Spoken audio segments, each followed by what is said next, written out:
اپنے وجود کو روشنی سے بھر دو، کیونکہ تمہارے مقابل پر تاریکی ہے، اور روشنی عبادت الہی سے نصیب ہوتی ہے۔ فرمایا اپنے دین بھی روشن تر کرو اور اپنی راتیں بھی روشن کر دو، اور پھر دیکھو کہ تمہارے مقابل کی ساری تاریکیاں ظاہر ہو جائیں گی۔ وَاصْبِرْ فَإِنَّ اللَّهَ لَا يُضِيعُ أَجْرَ الْمُحْسِنِينَ، لیکن اس کے لیے صبر کی ضرورت ہے۔ یہ ٹھیک ہے راتیں ڈلتی ہیں، لیکن فرماتا ہے کہ بعض دفعہ راتیں بڑی بوجھل بھی ہو جایا کرتی ہیں، اور روشنی آتی تو ہے اور اندھیرے کو نور میں بدل دیتی ہے، لیکن جو لوگ دکھوں سے گزر رہے ہوتے ہیں ان کے لیے لمحہ لمحہ ایک عمر لگتا ہے گزر گئی۔ اس لیے صبر کی تعلیم ساتھ دی، کیونکہ قرآن کریم تو سلوگنزم پیدا نہیں کرتا، محض یہ دعویٰ کر کے کہ تم جیتو گے، تم جیت گئے، تم روشنی ہو اور دشمن اندھیرا ہے، یہ باتیں کر کے قرآن کریم تسلیاں دے کر چھوڑتا نہیں ہے، بلکہ جس لاہ عمل کے اوپر داخل کرتا ہے انسان کو، اس لاہ عمل کے خطرات سے بھی آگاہ فرماتا ہے۔ فرماتا ہے کہنے کو تو آسان بات ہے کہ جو صبح ہوئی اور رات ڈل گئی، لیکن جنہوں نے دکھوں کی رات کاٹی ہو ان کو علم ہوتا ہے کہ کتنی مصیبتوں کے بعد، کتنے انتظار کے بعد وہ صبح طلوع ہوئی تھی جس کے لیے وہ آنکھیں لگائے بیٹھے تھے۔ فرمایا وَاصْبِرْ، صبر ضرور تمہیں کرنا پڑے گا۔ إِنَّ اللَّهَ لَا يُضِيعُ أَجْرَ الْمُحْسِنِينَ، لیکن یہ یقین رکھو کہ حسن پیدا کرنے والوں کے اجر کو اللہ تعالیٰ ضائع نہیں کیا کرتا۔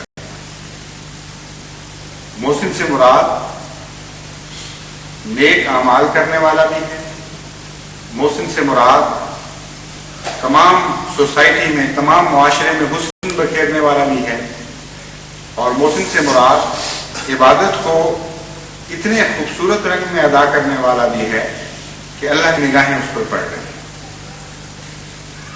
چنانچہ حضرت صلی اللہ علیہ وآلہ وسلم نے محسن کی ایک یہ بھی تعریف فرمائی کہ اس طرح عبادت کرو، انسان کیا ہے، اس طرح عبادت کرنا جیسے تم خدا کو دیکھ رہے ہو اور پھر خدا تمہیں دیکھ رہا ہے۔ ایسی خوبصورت ہو جائے تمہاری عبادت کہ اللہ کی پیار کی نگاہیں پڑنے لگیں۔ فرمایا ایسی صورت میں تمہیں کیسے نقصان پہنچ سکتا ہے؟ تم تو خدا کی آنکھوں کے سامنے رہو گے، دن کو بھی خدا کی نگاہوں کے سامنے رہو گے اور راتوں کو بھی خدا کی نگاہوں کے سامنے رہو گے۔ اس لیے وہم و گمان بھی دل میں نہ لانا کہ تم ناکام ہو۔ یہ تو مومنوں سے خطاب ہے۔ اس کے بعد فرماتا ہے ان لوگوں کے متعلق جو ظلم کرنے والے ہیں، جو اپنے مقدر بگاڑ لیتے ہیں اپنے ہاتھوں سے۔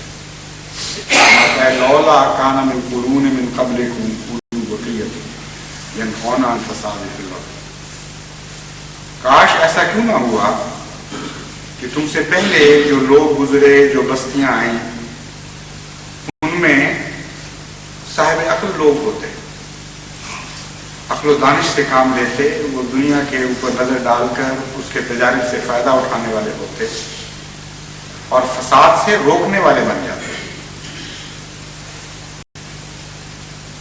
الا قلیلا ممن انجینا منهم، مگر ایسے لوگ بہت تھوڑے تھے اور ان کو ہم نے ان لوگوں کے ساتھ نجات عطا کر دی جن کو ہم نے نجات بخشنی ہی تھی، یعنی مومن۔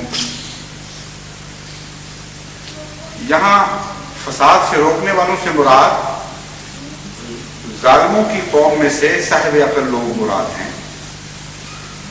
ممن الا قلیلا ممن انجینا منہم میں اس طرف اشارہ ہے کہ جن کو ہم نے نجات بخشی یعنی مومنین، ان میں تھوڑے سے وہ بھی شامل تھے، ایسا تو ہوتا رہا، لیکن قوم کی اکثریت نے فساد سے روکنے کا کام نہیں کیا۔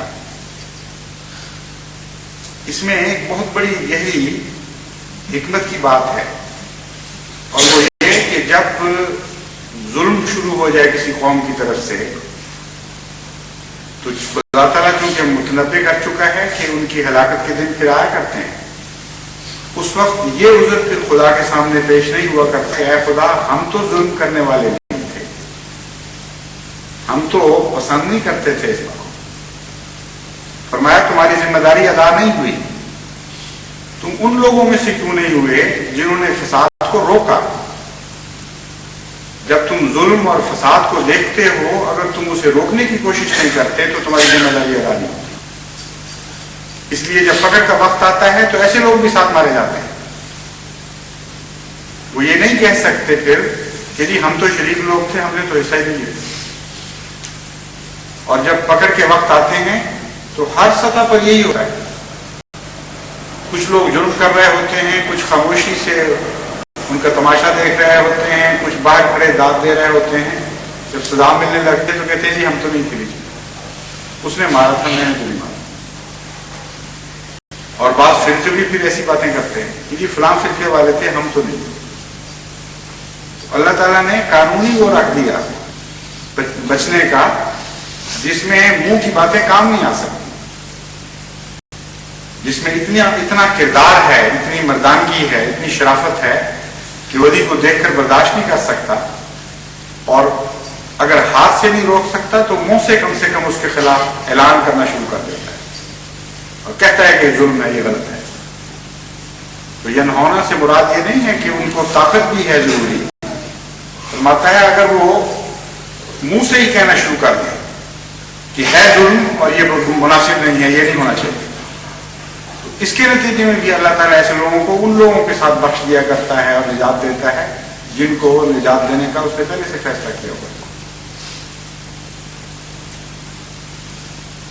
وَاتَّبَعَ الَّذِينَ ظَلَمُوا مَا أُتْرِفُوا فِيهِ وَكَانُوا مُجْرِمِينَ. اور وہ لوگ جو ظالم ہیں، یہ تو شرفاء کا حال ہے قوم کا، خاموش رہے اور کر رہے.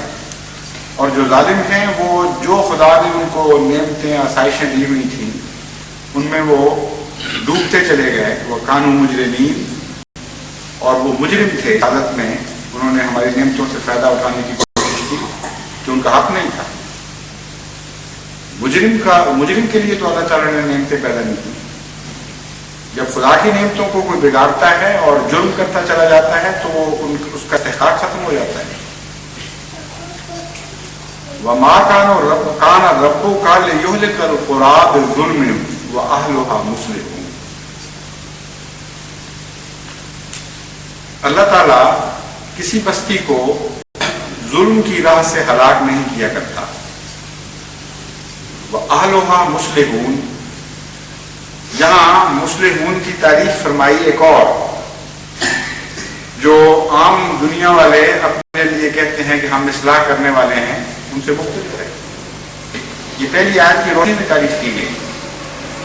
فساد کو روکنے والے، ظلم اور شقاوت قلبی کو ختم کرنے والے، یہ مصلحین ہوا کرتے ہیں. چنانچہ قرآن کریم نے پہلے بھی اسی مضمون کو اسی طرح بیان فرمایا ہے. وَإِذَا قِيلَ لَهُمْ لَا تُفْسِدُوا فِي الْأَرْضِ قَالُوا إِنَّمَا نَحْنُ مُصْلِحُونَ. وہ کہتے ہیں ہم تو اصلاح کرنے والے ہیں، ہم تو زبردستی روک رہے ہیں فتنہ پردازی سے، ہم تو زبردستی لوگوں کے ایمان ٹھیک کر رہے ہیں، مار مار کے ان کے کلمے درست کرا رہے ہیں، مار مار کے ان کو نمازیں پڑھوا رہے ہیں، ہمیں اچھے ہو کہ ہم فسادی. فرماتا ہے الا انہم هم المفسدون ولکن لا یشعرون. بے وقوفو سنو، تم ہی فسادی ہو، اللہ جانتا ہے کہ تم فسادی ہو. یہاں اس کی مزید تشریح فرما دی کہ جب دنیا میں دکھ دیے جاتے ہیں، ناجائز ظلم کیے جاتے ہیں خدا کے نام پر، ہر قسم کے ستم ڈھائے جاتے ہیں، اس وقت جو منہ سے بھی نہیں روکتا وہ فسادی ہے. اور مصلحین وہی لوگ ہیں جو ظلم کی حالت میں جب بستیوں پر ظلم ہو رہے ہوں اس وقت وہ پھر اصلاح کی کوشش کیا کرتے ہیں. بڑا کھول دیا ہے مضمون تاکہ کسی کو غلط فہمی نہ رہے. فرماتا ہے جہاں تک اس بات کا تعلق ہے کہ ہم ایک امت بنانے کے لیے زبردستی کر رہے ہیں، ایک ہاتھ پر اکٹھا کرنے کے لیے فتنوں کی جڑ کاٹ رہے ہیں، تو فرمایا یہ تو اللہ کا کام ہے، یہ تمہارا کام نہیں. وَلَوْ شَاءَ رَبُّكَ لَجَعَلَ النَّاسَ أُمَّةً وَاحِدَةً. تم کون ہوتے ہو امت واحدہ بنانے والے؟ اگر اللہ چاہتا تو سارے بنی نوع انسان کو ایک امت بنا دیتا. کیا تمہارے ڈنڈے کا انتظار کر رہا ہے خدا تعالیٰ کہ تم ڈنڈے ہاتھ میں پکڑو تو اس خدا کی امت واحدہ بن جائے دنیا؟ تم آتا ہے لا یعلمون مختلفون. ہم یہ بھی بتا دیتے ہیں کہ جتنا مرضی زور لگا لیں ان کے اختلاف دور نہیں ہو سکتے کبھی، کیونکہ جب تک خدا فیصلہ نہ کرے کہ ایک امت واحدہ بن جائے اس وقت تک ممکن ہی نہیں کہ انسان اپنے اختلاف دور کر لے. دوسروں کو مارو گے کہ ہمارے اندر ملو اور امت واحدہ بنو ورنہ ہم تمہیں چھوڑیں گے نہیں، اور تمہارے اندر فتنے پھوٹ رہے ہوں گے، خود ایک دوسرے کے گھروں کو آگے لگا رہے ہوگے، خود ایک دوسرے کی مسجدیں جلا رہے ہو. لا یزالون مختلفون، تمہارا تو مقدر یہ ہے، تم خدا سے دور جا پڑے، تم مصلحین نہیں رہے، تم فساد کی باتیں کرو، فساد تمہارے جزا ہے، اور خدا یہ اعلان کر رہا ہے لا یزالون مختلفون، تمہارے اختلاف کبھی ختم نہیں ہو سکتے. تم نے جھوٹ بول کر خدا کے نام پر اختلاف دور کرنے کا بہانہ کر کے ظلم کی راہ اختیار کی ہے، تمہاری سزا ہی مقدر کی گئی ہے لا یزالون مختلفون. کیسا عظیم کا نام ہے، کسی باریک پہلو کو چھوڑتا نہیں، اور جو پیشگوئی کرتا ہے بین ہی پوری ہوتی چلی جاتی ہے، کسی کا بس ہی نہیں کہ اس پیشگوئی کو ٹال سکے. الا من رحم ربک، کماتا ہے ہاں وہ لوگ جن پر خدا رحم کرنے کا فیصلہ کر لیتا ہے وہ ایک ہوا کرتے ہیں،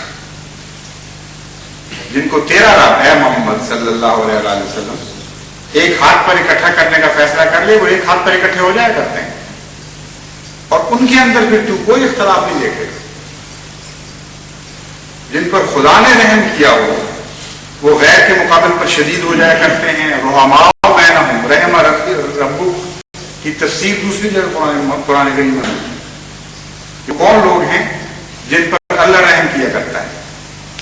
فرماتا ہے وہ خود رحیم ہو جاتے ہیں. رحماء بینہم اشداء علی الکفار، اشداء علی الکفار رحماء بینہم، یعنی غیروں کے مقابل پر سخت ہو جاتے ہیں، ان کے اندر کوئی اختلاف نہیں رہتا. رحماء بینہم، ایک دوسرے سے نہ صرف یہ کہ مل جاتے ہیں بلکہ بے انتہا رحم کرنے والے ہو جاتے ہیں. دور ممالک میں کہیں کسی کو دکھ پہنچتا ہے تو نہ ان کا قومی رشتہ، نہ ان کو کوئی اور قرب نصیب، دور بیٹھ کے ایسے لوگوں کے لیے رونے لگتے ہیں جن کو کبھی دیکھا بھی نہیں ہوتا. چنانچہ مجھے یاد ہے جب 74 کے بعد امریکہ کے نیشنل پریزیڈنٹ مظفر احمد ظفر ان کا نام ہے، وہ امریکن ہیں، امریکن نیشنل ہیں، وہ جب 2 سال کے بعد 74 کے بعد قادیان تشریف ربا تشریف لائے، اور جلسے کے بعد ان سے کہا گیا کہ جلسے کی آخری رات کی غالب کہ چند منٹ کے لیے آپ خطاب کریں، احباب سے بتائیں کہ آپ کے کیا تاثرات ہیں. تو ان کے تاثرات کیا تھے؟ وہ آنکھوں سے آنسوں کی جھڑی لگ گئی، سارا بدن ان کا سکھیوں سے کانپ رہا تھا اور بات منہ سے نکلتی نہیں تھی. بڑی مشکل سے ٹکڑوں میں انہوں نے یہ کہا کہ میرے تاثرات کیا ہیں. 74 میں جو ہمارا حال ہوا تھا تم لوگوں کی خاطر تمہیں کیا پتا ہے، کیسے سخت دن ہم نے کاٹے ہیں تمہارے لیے دکھوں، اور آج خدا کے شکر سے میری آنکھیں آنسو بہا رہی ہیں کہ آپ سب کا چہرہ میں دیکھ رہا ہوں، کتنا اطمینان ہے، کتنا سکون ہے، اور اللہ تعالیٰ نے ہر مصیبت سے آپ کو نجات بخشی. تو یہ ہے الا من رحم ربک. ہاں ایک وہ ہوا کرتے ہیں جن پر خدا آسمان سے رحم